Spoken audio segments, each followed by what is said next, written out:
to everyone for joining today, and also to Katie for giving a talk. So Katie Bouman is from Caltech and an expert on computational imaging, and well known for her work on black holes and imaging of black holes. So we're very happy that she will be talking about black holes today. And she has received many accolades for her work here, in particular the Breakthrough Prize. So thanks a lot, Katie, for coming, and we are looking forward to your talk. Well, thanks so much for inviting me. And yeah, I look forward to talking to you and questions and stuff. So yeah, today I'm going to talk about imaging black holes, but with increasingly strong inception, so we can try to see past the blur of the image that you see here in the background. So if you go out past the bright city lights, you may be lucky enough just to see a stunning view of the Milky Way galaxy. And if we could travel past millions of stars, 26,000 light years towards the heart of the spiraling Milky Way, we'd eventually reach this cluster of stars that's right at the center. And by peering past all the galactic dust with infrared telescopes, astronomers have actually mapped the path of these stars over decades. And what they see is quite remarkable. By tracking the motions of the stars over time, astronomers have concluded that laying within the orbits must be a compact object with a mass equivalent to 4 million of our suns. In fact, this discovery led to the Nobel Prize in Physics that was given in 2020 for the discovery of a supermassive compact object at the center of the galaxy. And notice it says object, not anything about black hole. But for many years, people have believed that this compact object is likely to be a black hole. But actually, at the distance that these stars are orbiting, we couldn't say for sure. So in order to really study the black hole, we have to, and to study this compact object and try to understand better if it's a black hole, we have to zoom in 1,000 times closer. And there, Einstein's theory of general relativity makes really exciting predictions about what we should see if it is a black hole. So light propagating near a black hole doesn't follow straight lines. It's curved because the black hole is actually curving space-time. And so the space around a black hole is lit up by this hot gas. It's spinning around, super hot, and we have all these photons flying around everywhere. Some of them fall into the black hole, but many of them are pulled around such that the net effect is that the black hole casts what we call a shadow on the bright surrounding emission that's almost perfectly circular. But this ring isn't going to just take on any size and shape. If astronomers were right about that 4 million solar mass compact object being a black hole, we would see a ring of 50 micro arcseconds, and really there'd be not much wiggle room at all. And so after many decades of studying this mysterious object, in May of 2022, we revealed the first image of this massive body, an image that lined up actually perfectly with predictions from observations and theory. And so this is the first ever picture of the black hole in the heart of our own Milky Way galaxy, a radio source called Sagittarius A star, or we call it Sag star for short. But what makes taking this picture so difficult? Well, the fundamental challenge is one of scale. Because the Sagittarius star black hole is so massive, it occupies roughly the size of Mercury's orbit around the sun. And, that might sound large, but at a distance of 26,000 light years away from us, that's like trying to photograph a single grain of sand. But if that grain of sand is in New York and you're viewing it from all the way where you are here in California. And so taking a picture of something that is that small required this international collaboration of scientists from all around the world, building new instruments and algorithms to make it possible. So today I'm going to tell you a very, very, very abridged story of how we're able to take a picture of a black hole. But I mostly want to tell you this so that it leads into two new directions that my group has been exploring on using machine learning to see more from our current data. And at the end, I'll also briefly show another direction to dark matter tomography that builds on some of these ideas. Okay, so again, why is it so hard? Well, because that black hole shadow, remember I talked about it being so small in the sky, and it actually can only be seen at a particular wavelength.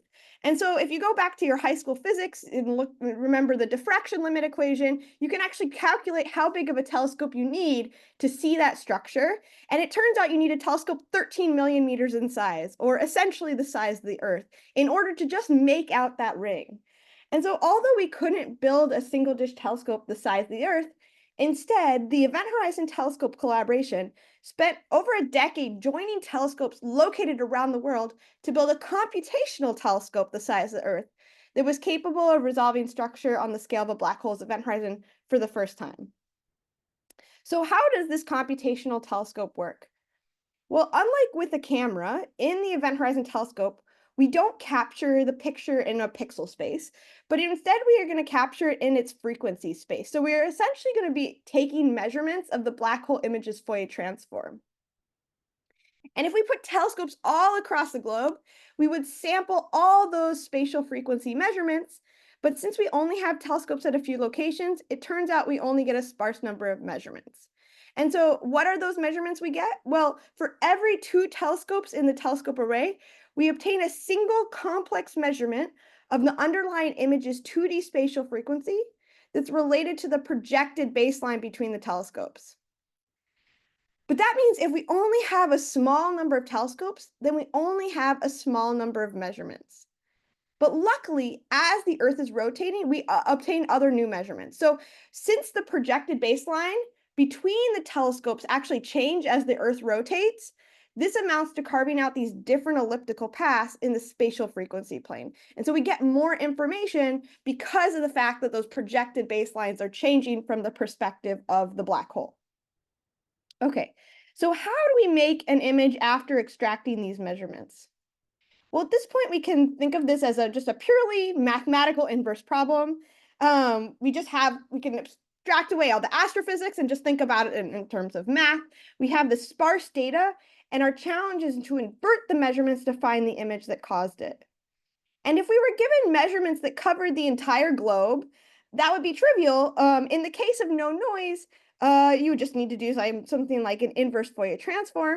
But since we only see a few measurements, there are an infinite number of possible images that are perfectly consistent with the data that we measure. And on top of that, the fact that we have significant noise from the atmosphere doesn't just make it an ill-posed problem, but it ends up being a sparse nonlinear phase retrieval problem as well. We actually lose the phase information from our signal. And so it becomes even more ill-posed. But of the images that are consistent with the measured data, there are some images that we consider to have properties that we like more than others. Like we want the light, we expect the structure to be smooth in some way, not just look like random noise. And maybe we would expect it to be compact. The light would be compact. And thus our goal becomes to find an image that doesn't just fit the data, but is likely under some sort of model of a mathematical model of a likely image. And so by injecting these different preference for some sort of image statistics into the pipeline, we can use that additional information to whittle down from the infinite possibilities to one solution. Okay, so I've talked about this in a very hand-wavy way, and I'm sure many of you actually have the same structure in your own problems you work on. But let's talk about how this looks a little bit more mathematically at a very high level. Okay, so we're solving usually an optimization problem where we're trying to find an image X that maximizes the posterior probability conditioned on the observed measurements Y here. And, simply rewriting this with our favorite Bayes rule, we can see maximizing this log posterior probability is equivalent to maximizing the sum over the data log likelihood and the log image prior. Those two terms that we just discussed in this very hand-wavy way, the first one being the data fit and the second being the image likelihood. But no, okay, so this is one way that we could go about. Of course, we have to define what this likelihood and prior is, but if we can do that and we can optimize this equation, this is one way that we could get an image out. But even if we develop a method such as this to recover a single image, we always have to be super cautious. And that's because any imaging method we come up with, whether it's something like this, like a regularized maximum likelihood approach, or a fancy new machine learning approach, whatever kind of approach you come up with, it's always going to require that we inject some additional information into the problem about what images look like to get something back in the end. In the case of the regularized maximum likelihood problem, it's through that prior here that I highlight in yellow. And this injection of additional information is always going to bias our final picture. And that was something that we were concerned about when we're trying to take an image of something that we had never seen before, right? And so how did we deal with that? Well, to tackle that, we developed a number of different imaging pipelines. These pipelines all have different hyperparameters that are usually tuned by a human, but instead we wanted to say we surveyed nearly 175,000 different settings to see how those imaging choices actually affected the images we got out. And what we saw is this huge collection of different types of images. Actually, each of the images you're seeing here is consistent with the Event Horizon Telescope data of Sagittarius star, but each you notice is slightly different from one another. So in order to emphasize the common features appearing in most of the images, we can average them together to get the picture that kind of that I showed at the beginning. And here you can see that bright ring clearly is popping out. So although we don't know the per pixel value of anything of any point in the image exactly, we see that the majority of the images, the vast majority of them, have this ring-like structure present. So this fact, along with many other additional tests, led us to the following conclusion: that the Event Horizon Telescope Sagittarius star data shows compelling evidence for an image that's dominated by a bright ring of emission. And even more exciting is that the ring that we recovered had a diameter that perfectly aligned with prior observations in theory. So two completely different views of the black hole. The one I talked about at the beginning that relied on the motion of stars, that said, okay, if this is a black hole, this is a 4 million solar mass compact object. And this one, this Event Horizon Telescope image that relies on the bending and capture of light, these two both led to the same conclusion, that if it was a black hole, it would be a black hole of the same size. And so they were perfectly aligned. And so this was like this really exciting validation of general relativity, at least up to the scale that we're able to probe here. And this is unlikely to just be some sort of fluke, because we saw the same thing when we analyzed the M87 black hole data a few years earlier.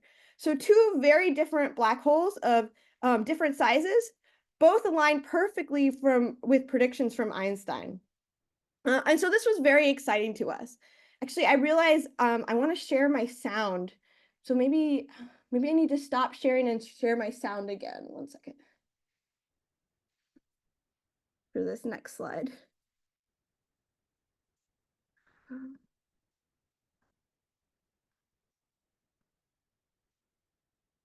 Okay, hopefully you can still see it, Anne. Okay, so as I said, we had these two black holes, very different sizes. They both aligned with predictions from Einstein. And as I said, this was very exciting. So finally, we were, after years of studying this, we were excited to finally release the results. I was lucky enough to be selected to present the results in a press conference in Washington, D.C., and we prepped for the day, getting all, figuring out all the tough questions we could get, and trying to figure out what, practicing our answers. And when it got to the day, this is one of the first questions that we were asked. Next question is Roberto with G1 TV Global Brazil. Why was the first ever black hole image blurry? So one of the first questions we always just get is, why is the black hole blurry? I had to give a little bit of a snarky response. This image is actually one of the sharpest images you've ever seen. It looks blurry on the screen because we only are seeing a few pixels, but actually it's one of the sharpest images ever made.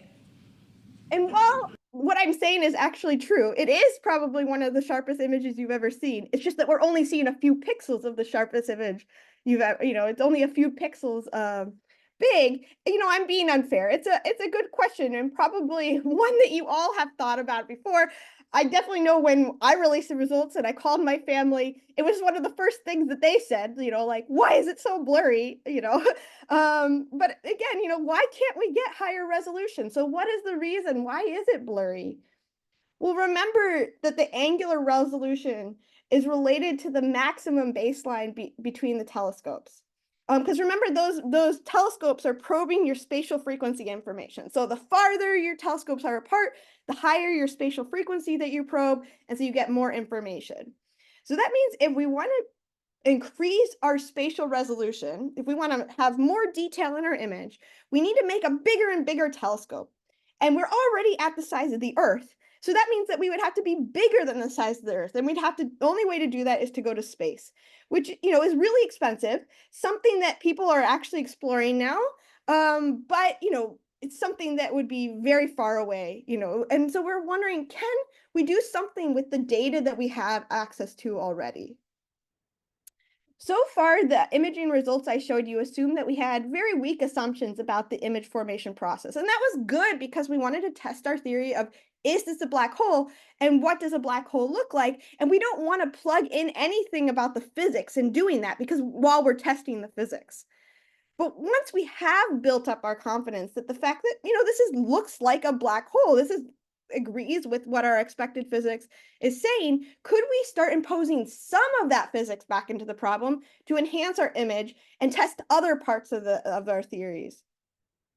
So that's what I'll talk about in the next two works, how we add increasingly strong assumptions to see past this blur. I'm going to dive into the first direction of doing image reconstruction with data-driven priors first. Okay, so let's consider different types of reconstruction methods. On the left-hand side here, we have traditional imaging, which uses handcrafted regularizers to impose as few assumptions as possible.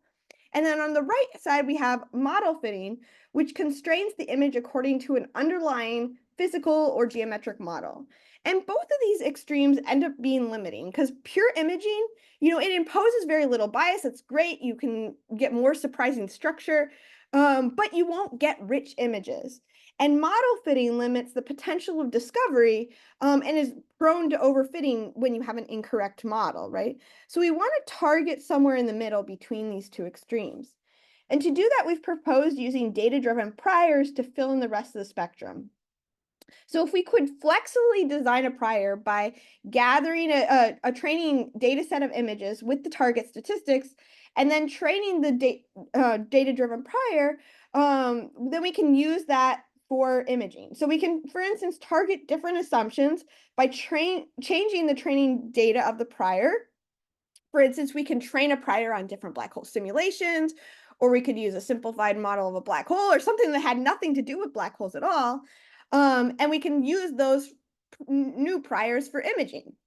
So these examples on the bottom are actually real results of reconstructing the M87 black hole data, so real black hole data, with our different data-driven priors. And all these images that you see on the bottom actually fit the Event Horizon Telescope observations, but are only differing in the prior we use, the image prior. So how does this work? Well, these results were obtained by my student Berthy Feng, also collaborating with Bill Freeman using her method of score-based priors. And in fact, my favorite of her examples is when we used celebrity faces to train a prior and used it to reconstruct the black hole image, where it shows, like it looks like this Phantom of the Opera-esque mask, but it's trying, I love how it's still trying its hardest to make that asymmetric ring structure out of it, even though it puts like a big eye there and everything. So even though the image is changing on a per pixel basis, by doing this, by showing how the priors affect the image and the different images we get, we can try to identify what features are actually robust and are in the data and which features are just kind of hallucinated by our prior. And so this is one method we've been exploring, but we've actually been exploring a whole suite of methods in my group that allow us to tackle this problem. The common backbone of these methods recently has been diffusion generative models. So what is a diffusion model?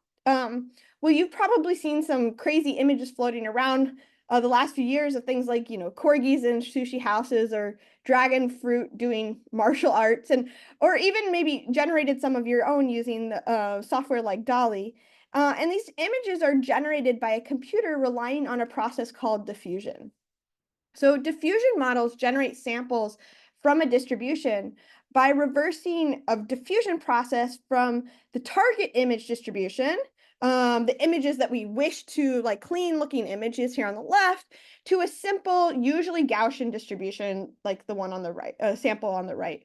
So in particular, we estimate a clean image x0 from a noise image x big T here by successively denoising noisy images where x little t is the intermediate noisy image at some time between these two. And so although the forward noising process is known, reversing diffusion requires one to estimate this term here in green at the bottom called the score function along the diffusion process. So these diffusion models allow you to generate these like very realistic looking images, but actually they're not just useful for this unconditional generation, but have also been shown to be incredibly effective at solving inverse problems. And what do these methods, these inverse methods, typically do? Is simply condition the time varying score function on the measurements, y. And if you do this, theoretically, this should result in samples from the posterior. So to do this, most existing methods attempt to approximate that conditional red term here. In particular, they apply our handy Bayes rule again to separate the forward operator so it can be used for generic inverse problems. So now we have this term we have this conditional term, and we've turned it into something that looks like the unconditional term, and then one that does include the y in it, right?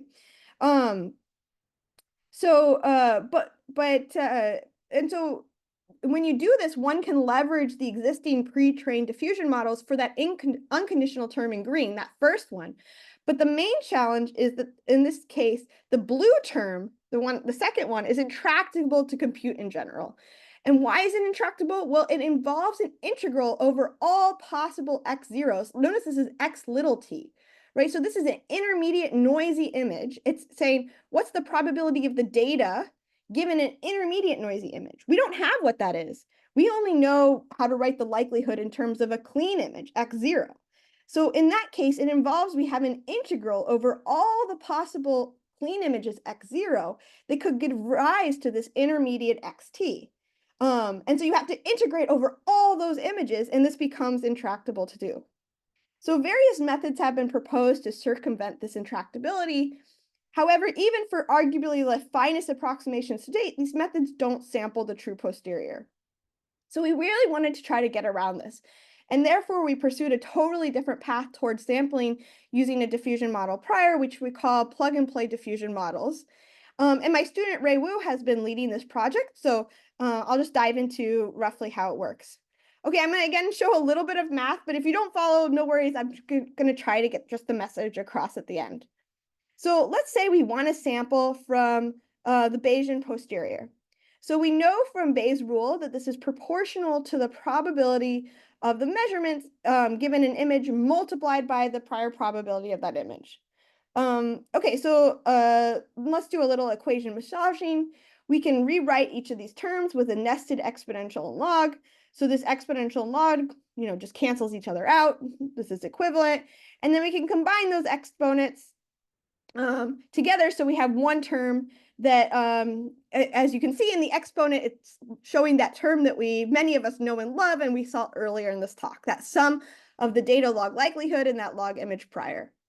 Okay, so again, we want to sample images x from this distribution, probability of x given y, which means we can just sample it from this equation, this distribution at the end with the exponent. But how should we do that? Well, this ends up being pretty difficult in general, but in our work, we leverage this idea called split Gibbs sampling. And what this does is it introduces another dummy-ish variable z, and it makes one of those log likelihood terms a function of z rather than x. Remember, x is your image, but now we're going to introduce another image, z, here. And by adding this L norm term at the end, it couples those x and z variables so that as this variable rho goes to 0, x and z should be identical. Okay, so we replaced one x with z and kept one, and then we just say, oh, x and z should be similar. Okay, so why would we do that? What does that allow us to do? Well, when we write the problem in this way, we can easily split the problem into two alternating steps that are much easier to solve. In the first step, the likelihood step, we fix the current estimate of the distribution x, and then we solve for the distribution of z by MCMC sampling. And because this just involves our normal data likelihood that we usually have gradients for and this simple L2 term, this becomes just very straightforward to solve, just kind of like what we typically have to do when we're solving these problems. But then comes the second step, that prior step. And in the prior step, we then fix z, which we just solved for, and we instead sample the distribution of x. Okay, so how does that prior step work? Well, let's just then remove the unnecessary parts of this equation that are just canceled out. And we see that there are two terms in there that we need to consider. The first term is the prior term, which we want to be defined by this complicated diffusion score-based model. We don't want to just use a simple prior. We want to use that diffusion model. And the second is that L2 coupling term again. But if you look at this equation more carefully, you might notice that it looks actually very familiar. So it's actually equivalent to sampling the posterior in a denoising problem with the measurement, if you think about it, it's like if you did a denoising problem where the measurement is Z and the noise standard deviation is rho. And so that second term is just your log likelihood for a denoising problem. And the first term is your log prior. So basically, all we have to do is say how, with a diffusion model, can we solve a denoising problem? How do we sample from a posterior of a denoising problem? And we don't have to worry about solving any kind of generic inverse problem that's out there. We can just focus on figuring out how to solve a denoising problem. And if we can do that, the rest is taken care of us by that alternating likelihood step. Okay. So how can we do that? Now that we've reduced it down to this simpler problem, can we more easily solve the denoising problem? And it turns out we can.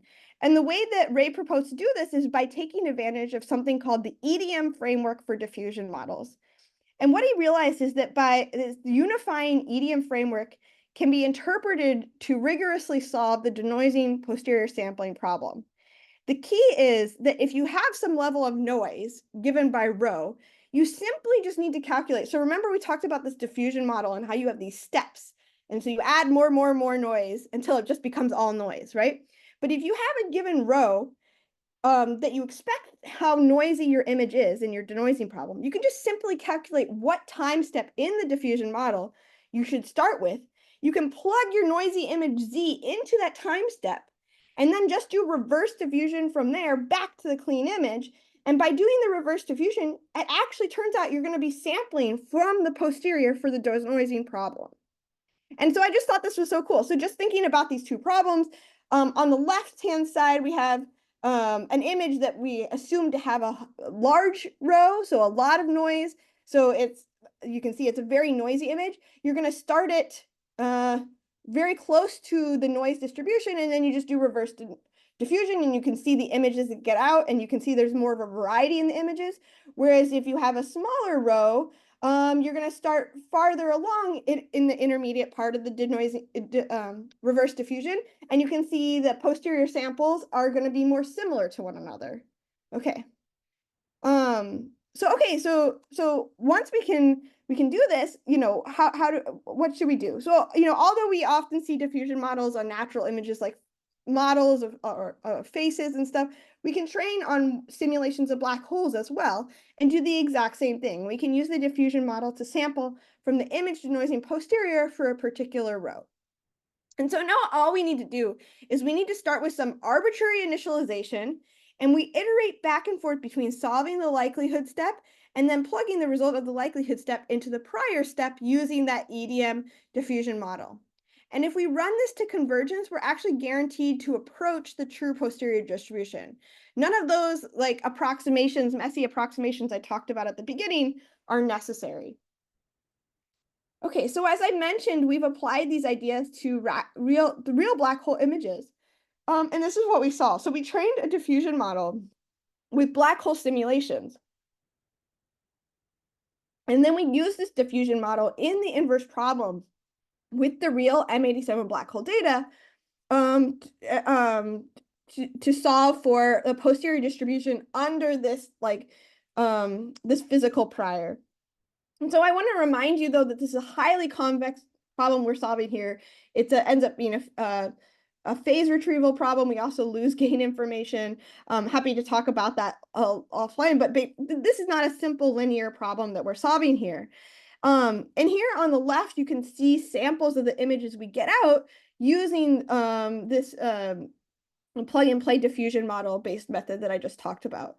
So of course, our telescopes don't have the resolution to see all the fine details, But these are showing us a distribution of images that look like black hole simulations that still fit our data. And so you can see you get all these wispy structures, although the wispy structures on each image are different.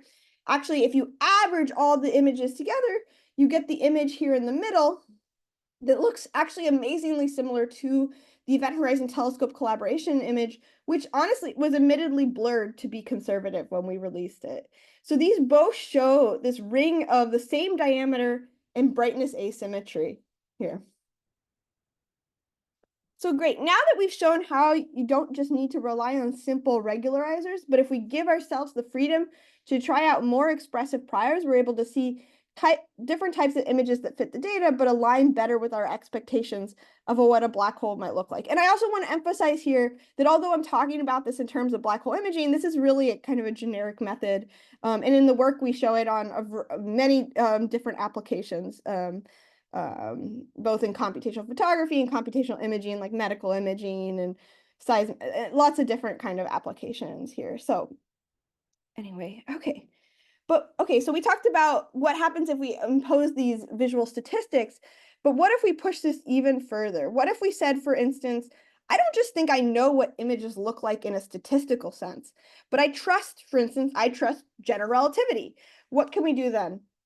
Well, it turns out if we do that, we can actually pop out of the 2D image plane and even recover what is happening around our black hole in 3 dimensions over time.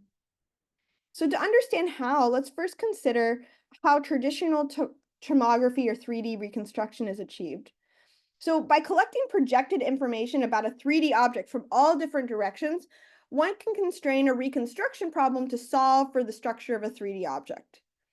But in our case, we face 2 big challenges that separates it from regular 3D tomography, typically seen in, for instance, like medical imaging, where you're used to seeing it like in CT and stuff. First is that our rays are no longer straight, but they bend and can even go in complete circles around the black hole, like I showed at the beginning. But the second and most challenging is that in the 3D reconstruction, typically you have views of an object from all different directions. Like in CT, you're getting all this projected information from all different directions. But in our case, we're only going to have one viewpoint ever. We only have the viewpoint from Earth. And even if we send a satellite out for 26,000 light years, it's really far away, we're not going to really see any other viewpoint of the black hole. So we're never going to see another view. So how do we possibly get around this? Well, by injecting some of the expected physics back in. So as an example, imagine our CT scanner was broken, and so it no longer could rotate around you. It's stuck, and so it will only take data from one direction, but your doctor is determined to get a scan. So they'll ask you, okay, I really need a scan from you. Can you please just rotate your body inside the scanner? And if the doctor knew exactly how you were turning, they could use that information, theoretically, to get a picture just as good as with a functioning scanner. So we use a similar idea. By knowing how light is bending around the black hole and how gas is moving around it, we can actually solve this tomography problem, even though we only have one fixed viewpoint. And that allows us to jump out of the 2D image plane and solve for reconstruction in 3 dimensions. So Avia Levis, who was a postdoc at Caltech, but recently started faculty at Toronto, took a lead on this direction to recover 3D emission around a black hole. But we had collaborators in both CS and astronomy. It really was a true interdisciplinary effort that I think wouldn't have been possible otherwise.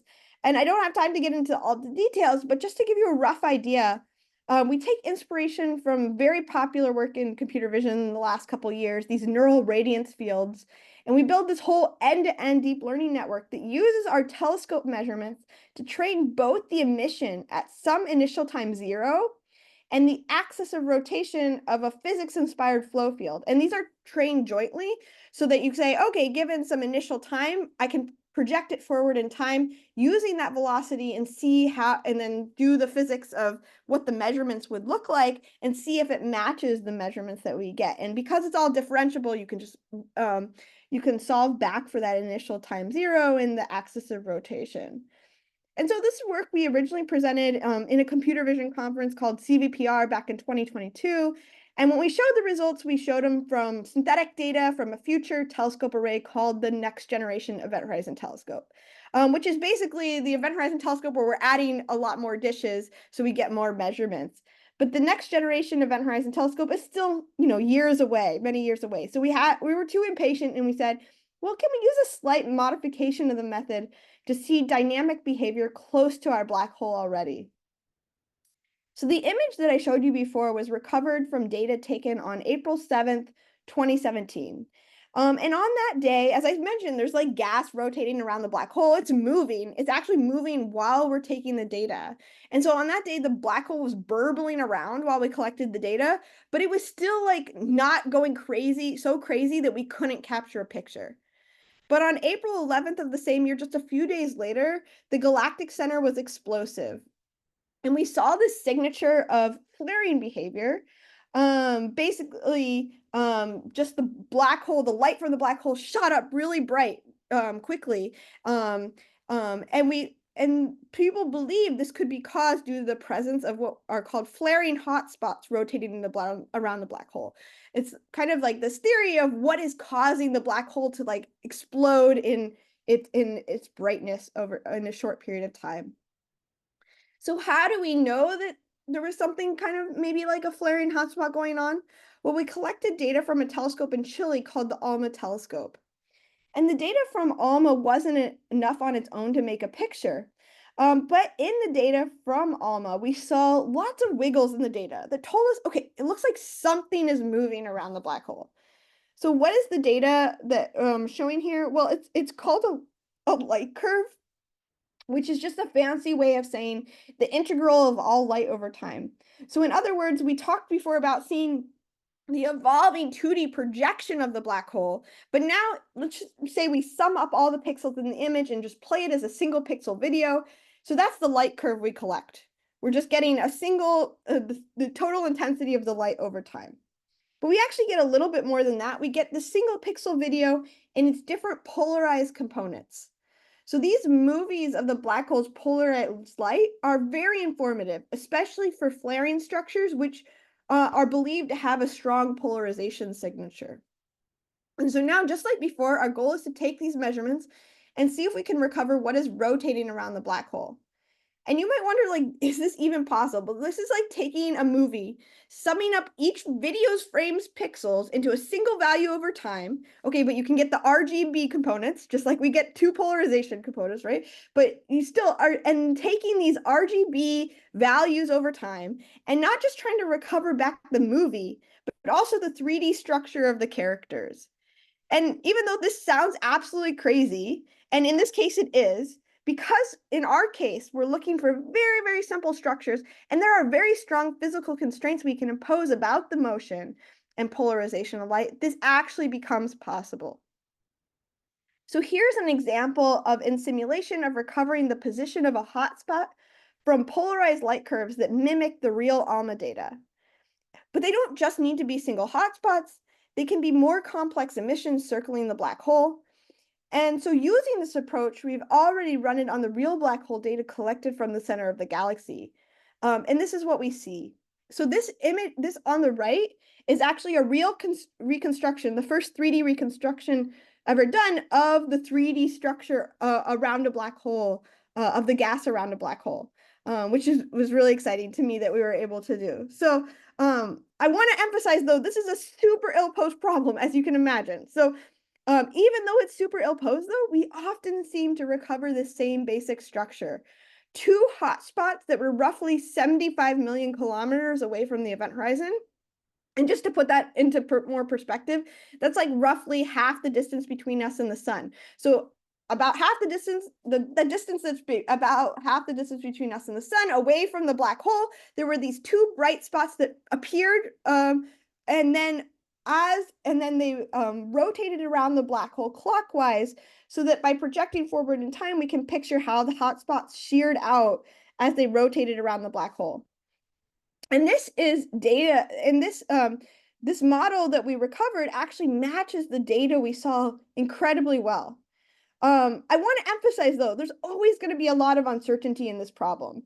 And to get around that uncertainty, we had to have these really strong physical constraints that, they are themselves uncertain. but I'm still super excited for what it seems like our methods are pointing to, because we're for the first time taking this 3D picture of what's happening around the black hole, which is just, kind of mind-blowing to me, but there's still so much more to come. And once we have better data, hopefully we can loosen those constraints more and see if we're still getting similar kind of structures coming out during flaring behaviors. So it's clear we've learned a lot from the images of Sagittarius star already, but what I hope I got across today is we're really still just at the beginning, and there's still so much more to come. And computational algorithms and inverse problems have played a key role in the science we've done. But it's really just the tip of the iceberg. And on that note, as I'm sure is the case for many of you, I like to think about how there's this two-way street between science and algorithms, and how both directions really have pushed the boundaries of what we can do in both areas. So for example, the scientifically motivating question of what does a flare look like around a black hole led us to develop this method of a black hole orbital tomography, which leveraged modern computer vision methods, but incorporated gravitational lensing into them. And in the process of developing this method, we realized that similar methods would also be useful for other scientifically motivated questions. For example, the problem of mapping dark matter in our universe. So before ending, I want to give you just a really, really quick intro in how the ideas we developed for black hole tomography have also helped us start learning more about how we can better reveal our universe's 3D cosmic web. And hopefully that will also inspire you to think about how these similar kind of structures and representations can help in your own problems as well. So this work is led by my student Brandon Zhao, but again, with collaborators from both astronomy and computer science. And I also just want to put out a warning. This is an area, cosmology is the area that is very, very new to me. And so this has been a very proud advisor moment where Brandon has really gone off on his own, knew nothing about cosmology to begin with, but now has, coming off like a cosmologist, and he's really taught me a lot about what all about cosmology. So I'm excited about this new area that we're getting into, and yeah, look forward to pushing more on it in the future. So as you might know, gravity from massive clumps of invisible dark matter actually bends space-time. So I talked about this at the beginning for black holes, how they're bending space-time, but actually there's dark matter throughout our universe that is bending it just much more weakly than a black hole does. And so this causes light from faraway galaxies to travel in slightly curved paths as they reach Earth. And when the light from these galaxies reaches Earth, their images are distorted by dark matter lying between them and the Earth. And this effect is called gravitational lensing. So dark matter makes up about 85% of the matter in the universe, but it's actually by definition invisible. And so many of its properties remain unknown. So mapping out the structure of dark matter distribution is critical to our understanding of the universe. So if we can't see the dark matter, how can we use the distortion it causes to map it? So let's look more closely at the effects of weak lensing when observing a single galaxy. So let's say we have a telescope observing this distant galaxy here. And because of the gravitational lensing, light from this galaxy is going to travel on slightly curved paths as it reaches the sensor. And this results in a change between the galaxy's intrinsic or unlensed shape and the lens shape that we observe. So note here, I'm like super exaggerating the shape. Most weak lensing, these effects are much, much more subtle. You probably even can't pick it up with your eye, and really actually can be well approximated almost by a straight line. So the amount of shape change that occurs is a function of the matter density intersected by the light as it reaches the telescope.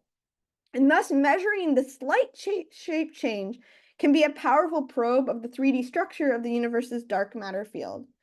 So let's try to describe these shape changes in more explicit terms.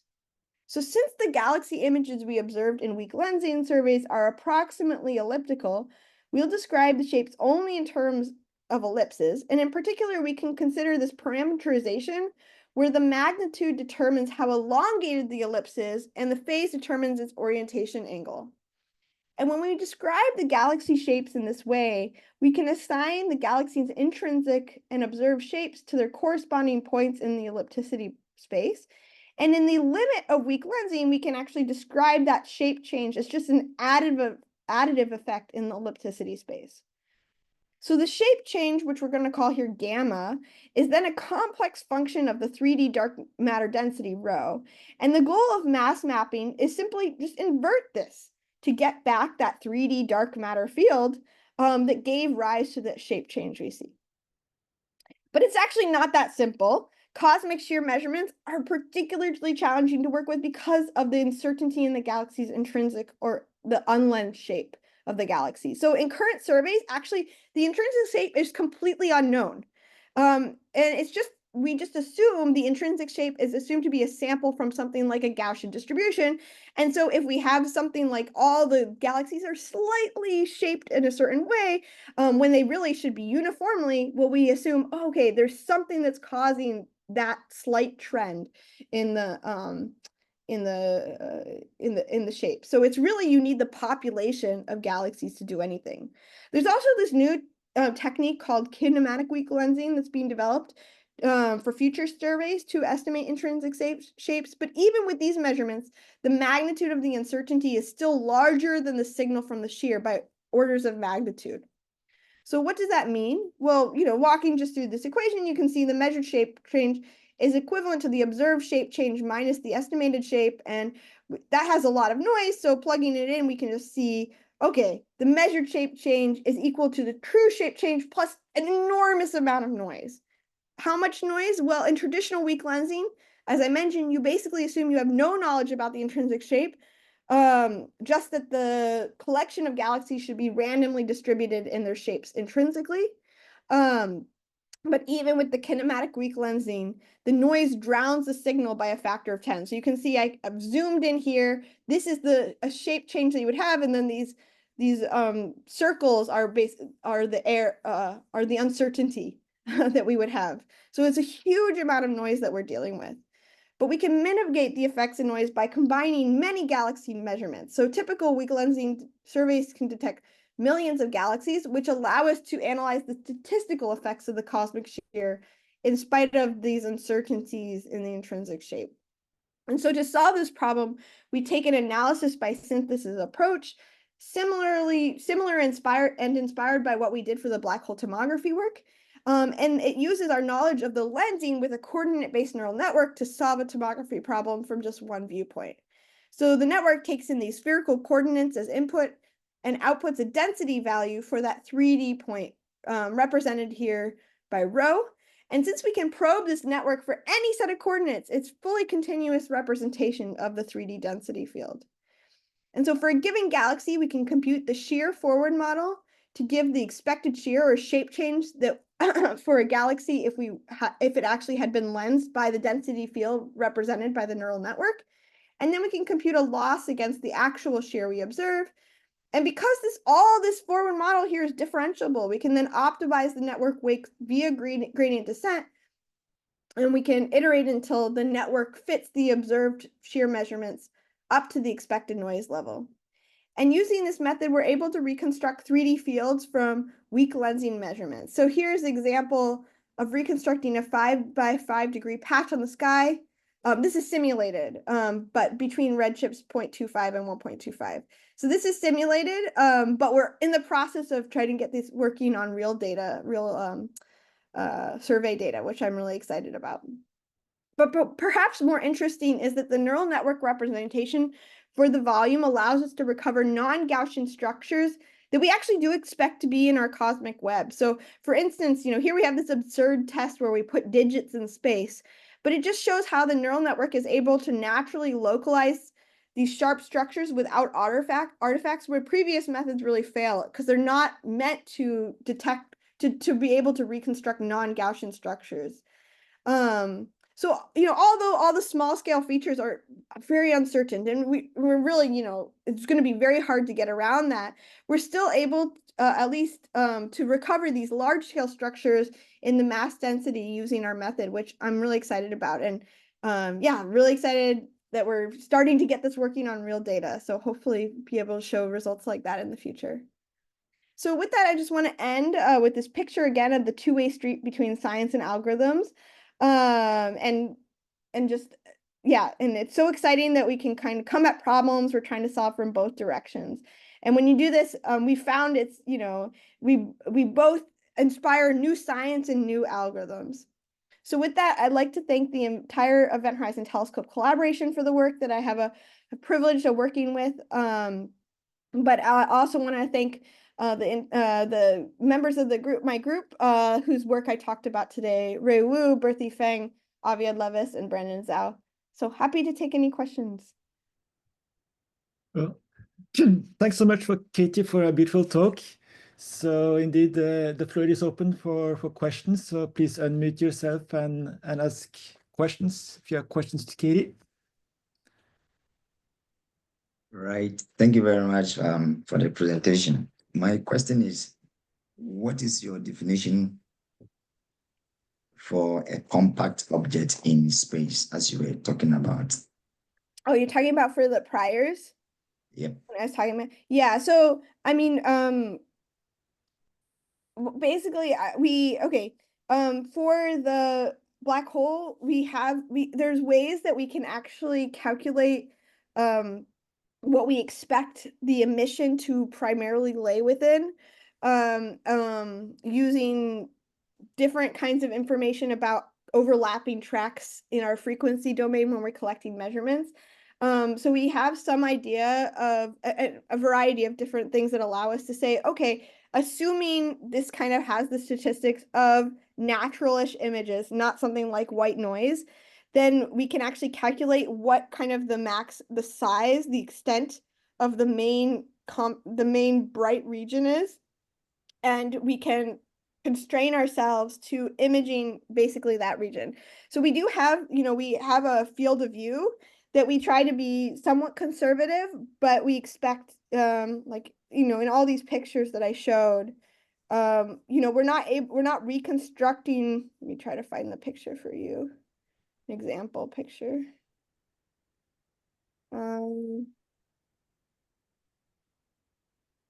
Yeah, I mean, okay, like you'll see, like all these pictures, right? You see that they have the field of view around them. There's some maximum field of view that we're reconstructing, but we try to make that conservative so that based upon these other measurements we make, that the light would be contained inside of that, that we're sensitive to. I do want to mention, for at least the M87 black hole, we do know that there is emission that is much, much larger. There's actually these galactic scale jets that come off of the black hole.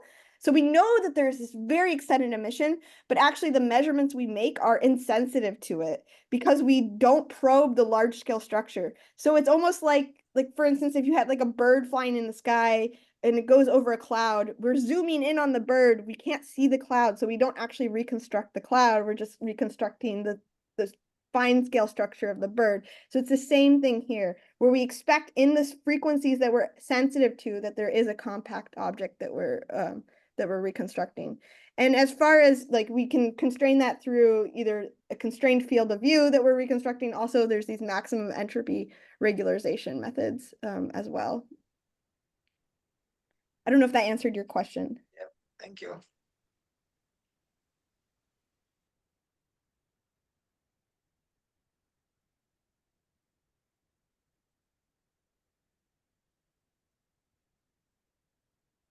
Any other questions for Katie?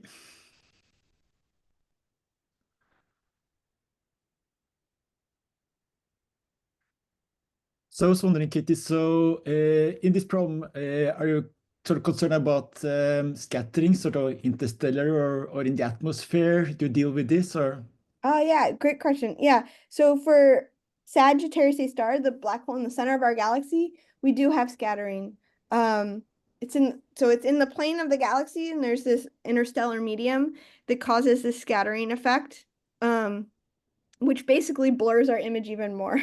So, okay, so let me start with the M87 black hole. The first black hole image that we reconstructed that was published back in 2019. That one is outside of it's a different galaxy. So it's outside of the plane of our galaxy. We don't actually have to deal with scattering. We also don't have to deal with time variability. It's a much, much bigger black hole. Let me see if it's 6.5 billion solar masses. So it's enormous It's bigger than the orbit of like Pluto. And so that means that the gas is moving around it much, much more slowly. So over the course of a night, it's not evolving very much. And so it's pretty much a static source. We also don't have the scattering. So it was a much easier black hole to image for these reasons. For Sagittarius A star, we have the combined effect of scattering, which you mentioned, and also the fact that because it's a smaller black hole, the gas actually is moving around it so fast, it can rotate around it in just a matter of minutes. So while we're observing it, while the Earth is rotating, the gas is also moving around. So these two effects, the scattering and the motion, also cause it to be more, kind of blurred and uncertain in our image. So for instance, for the M87 black hole, we are very confident that the brightness it's more bright on the bottom than the top. For Sagittarius star, we just are kind of confident that there's a ring. We're not really confident of where the brightness around the ring is. And part of this is to do with the time variability and the scattering that we have to deal with. So I didn't get to get into this, but we're also doing methods for doing video reconstruction. And also people work on methods for descattering as well. I think that the motion is the bigger of the challenges, but once you handle the motion, then yeah, if we can descatter as well and try to remove computationally the effect of the scattering, then that will also allow us to a little bit sharpen up the image a little bit more. But yeah. Thanks. Yeah, so you mentioned this sort of time variability. So you use these spatial frequencies, right, in between the sensors. So do you have to in some sense do averaging in time to get out these data? That's and sort of Yeah. balance. Yeah, we're using this technique of very long baseline interferometry. It's an interferometric method to get the data. So let me just play this again. Like as the Earth rotates, we get these different spatial frequency measurements. But because we are working at very high, relatively high wavelengths for interferometry worlds, about 1 millimeter wavelength, 230 gigahertz here in this work, we actually have to have atomic clocks at every telescope, and it allows us to align the signals very, very precisely. But basically, in the end, so we're capturing the data very, very very quickly, but basically the measurements are like you have to correlate them and average. So there's lots of averaging. We start with petabytes of data. For like now we collect more because we even have more telescopes and we've increased bandwidth. But in this work, we had collected originally 5 petabytes of data.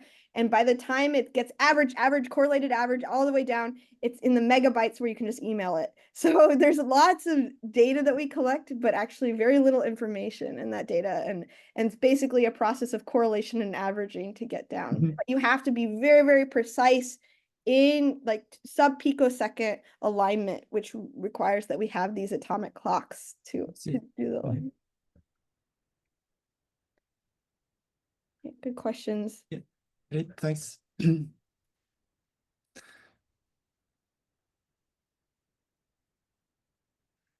Any other questions for Katie?